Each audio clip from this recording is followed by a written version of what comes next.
Australia has reopened its international border for the first time since the start of the coronavirus pandemic. Several states are now allowing fully vaccinated citizens to freely enter the country without quarantining in a hotel for 2 weeks. The first arrivals touched down on Monday. There were emotional scenes at Sydney Airport as families reunited.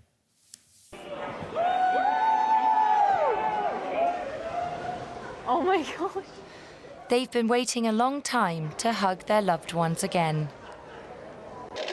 After months of video calls and missed milestones, these Australians have finally returned home. A little bit scary and exciting. I've come home to see my mum because she's not well. So it's all anxious and excitement, and I love her heaps and I can't wait to see her. Oh, how long have you been away? 2 years. Oh man. Yeah, it's been a long time. This is a big deal. We've been locked out, and to finally have this chance to come back, it's just amazing. So we're a bit overwhelmed, and we just can't wait to see our family. It's going to be amazing.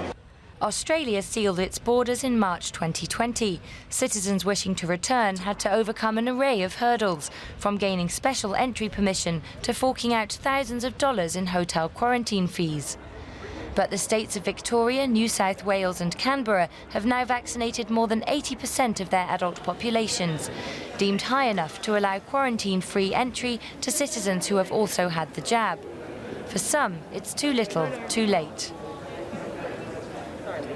I'm fully vaccinated. I've been vaccinated for months now. I'm an Australian citizen, and I haven't been able to go back into my own country, and I've been able to travel to every other country except Australia. And I haven't seen my dad in 2 years, and now he's very, very sick. So it's appalling how Australia has treated us.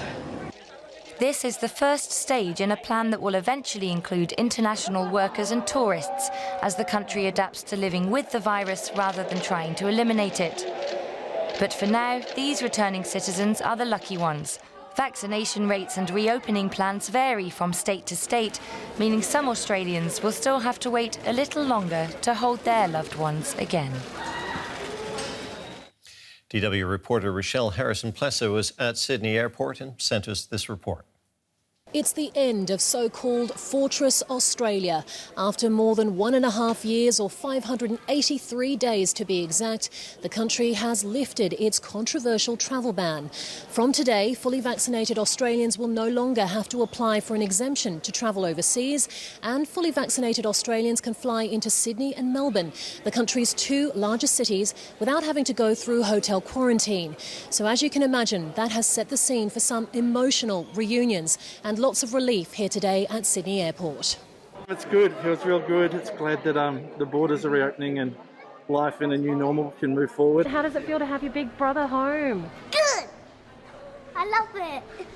We have to get back to real life. Can't stay on the island all our lives. I'm heading over to Washington, DC, to see my daughter, who I haven't seen for 2 years. So I'm pretty excited about that.